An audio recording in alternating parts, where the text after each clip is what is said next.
गिबियावनो आङो मोनाबिलिनि बयनिसिमबो आं गाहाम हामलायनायखौ जासिग्रोबाय आरो दिनैनि बे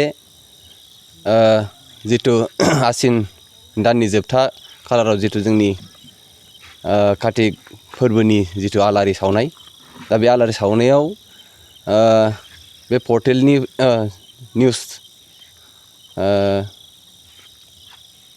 रादाब बुथुमगिरि बिथांमोननिसिम आङो गिबियावनो मान बावबाय आरो लोगोसे दिनैनि बे जि आलारि बाथि सावनाय बे थाइगिरगुरि गामियाव जिथु गामि नाङैनो बिथांमोना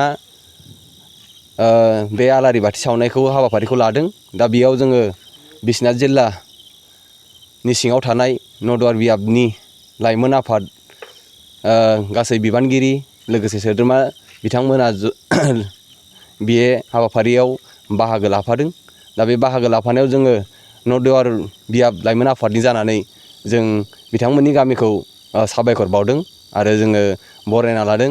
दा बिथांमोननि जि बेबायदि हाबाफारि मावनाय बे मोनसे बर' हारिनि जिथु गुदि बाथौ बर' हारिनि गुदि बाथौ धोरोम हिसाबै जोङो सिगांनिफ्रायनो बेबायदि हाबाफारिखौ फालिबोबाय थादों।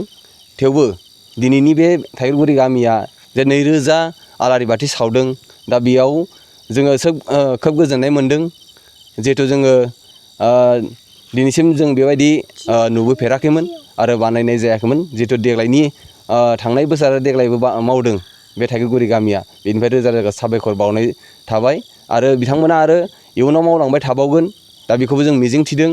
दा बे समाव जोंहा नैबे आलारि बाथि जि सावनाय, दा दिनै जोङो संक्रान्ति हिसाबै जोङो जिथु माइनावखौ बरायनाय, दा बे हाबाफारिखौ जोंहा गाबोनसिमबो थाबावगोन बे सानसे।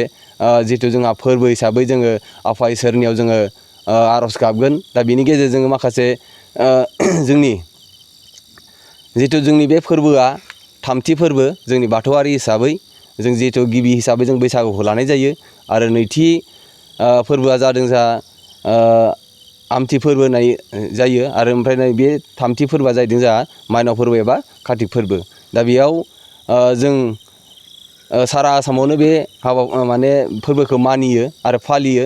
दा बे हिसाबैनो जोङो बर' हिसाबै बा जोंनि जिथु बाथौ धोरोमनि जि आसारखान्थि एबा नेमखान्थि बायदि जोङो दिनै थामथि फोरबोआव जोङो बे गाजा गोमजायै जोङो बेबायदि हाबाफारिखौ लाबाय थादों आरो इयुनावबो लालांबाय थागोन। बेनिखायनो जोङो नदुवार बियाबनि जानानै जिहेतु नैबे थाइगिरगुरि गामि बिथांमोनखौ जों रोजा रोजा साबायखर बावनाय थादों आरो बाथौनि जिथु बिबार बाथौनि जिथु बाथौनि साननै बिजाबाव लिरनाय दङ बेवहाय थाइगिरनि मोनबा खं थानायखौसो सावनानै दिनैनि नैबे माइनाव फोरबोखौ बरायनांगौ। नाथाय बेहाय माखासे सुबुंफोरखौहाय हानि जिथु आलारि बाथि सावनाय आरो लाइटफोर दानि डिजिटेल मुगानि लाइटफोरखौ सावनानै बरायनाय नुनाय जायो। दा बिथांमोनखौ मा खावलायगोन? बेखौ जोङो नदुवार बियाब जानानै जोङो बेबायदिखौ नुबोबाय थादों। जिहेथु जोङो माखासे समफ्राव जोङो नैबे जिथु जोंनि थाइगिरनि जि बिखं, दा बेखौ जोङो बबेबा समाव मोननो थाङाखै। दा बिनि थाखायनो किसुमाना आरो माखासे गोरलै खामानि सहस खालामनो हिसाबै बेबायदि आलारि बाथिखौ बाहायनाय जादों। थेवबो जोङो जिथु गुबै नांथारगौ होनोब्ला जोङो बे थाइगिर खंखौनो जोङो बांसिनानो बाहायबोबाय थानाय जादों। आरो बे डिजिटेल मुगानिखौ बुङोबा जों दिनै जिथु आलारि बाथि जिथु थाव जोबनाय लोगो लोगोनो गोमोरो, थिग बेखौ नोजोर बोनानै माखासे समायनासिन खालामनो थाखाय डिजिटेलखौ बाहायनाय जादों। दा बेयाव जों डिजिटेल बाहायनायखौ जोङो एसेबांखिनि मेटार होननानै जों सानाखै। मानोना जिथु जोङो बे थाइगिर खंजोंनो जोङो फ्राय बांसिनानो सावनाय जादों आरो जाखायो।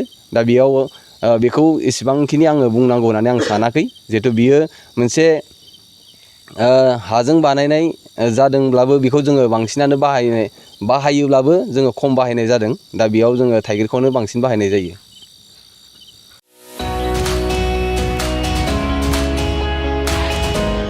मोनसे फोसावथाय bachelor of vocational nursing care लानो गोसो गुदुं लाइमोनफोरनि थाखाय मोनसे गोजोनथाव खौरां। बाक्सा जिल्लानि सिङाव थानाय बरमायाव rural institute of health science group of vocational nursing इडुकेसनाव बेचेलर अफ भकेशनेल नार्सिं केयारनि थाखाय मुं थिसननाय एबा एडमिसना सोलिगासिनो दं।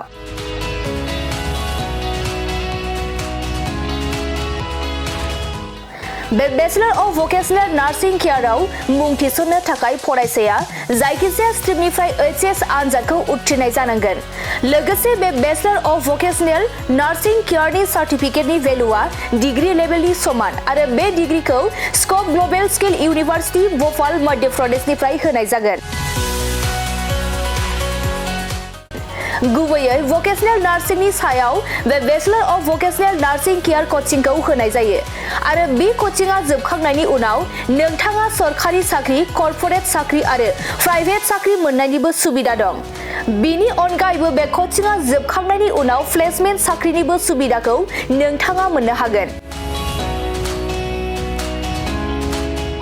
बेनिखायनो जाय बिथांमोना बे bachelor of vocational nursing care कर्सखौ खालामनो गोसो थाबैनो नैबे 8723035865 जानबुं नम्बराव सुलाद लानानै गावनि मुंखौ थिसननो हागोन।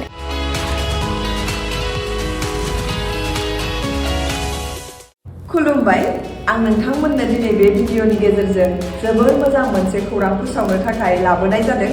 जोंनि बाक्सा जिल्लानि सिङाव थानाय बरमायाव rural institute of health science group of vocational nursing इडुकेसनाव bachelor of vocational in nursing केयारनि एडमिसना सोलिगासिनो दङ आरो बेयाव एडमिसन लानो थाखाय स्टुडेन्टआ जायखिजाया स्ट्रिमनिफ्रायनो 12 पास जानाय जानांगोन आरो बेनि सार्टिफिकेटनि भेलुआ ग्रेजुवेट लेभेल एबा डिग्री लेभेलनि समान आरो बे डिग्रीखौ scope global skill university Bhopal Madhya प्रदेशनिफ्राय होनाय जागोन। स्पेसियेलि भकेशनेल नार्सिंनि सायाव बेस खालामनानै बे कर्सखौ होनाय जायो। कर्स कमप्लिट जाखांनायनि उनाव गभर्नमेन्ट जब, कर्परेट जब आरो प्राइभेट जबजों लोगोसे फार्दार मास्टार डिग्री खालामनो गोसोब्ला खालामनोबो हायो आरो बेयाव कर्स कमप्लिट जाखांनायनि उनाव प्लेसमेन्ट जबनिबो सुबिदा दङ। बिदिब्ला एथ' मोजां सुबिदाखौ जों मानो जोंनि आखाइनिफ्राय बारग'होनो?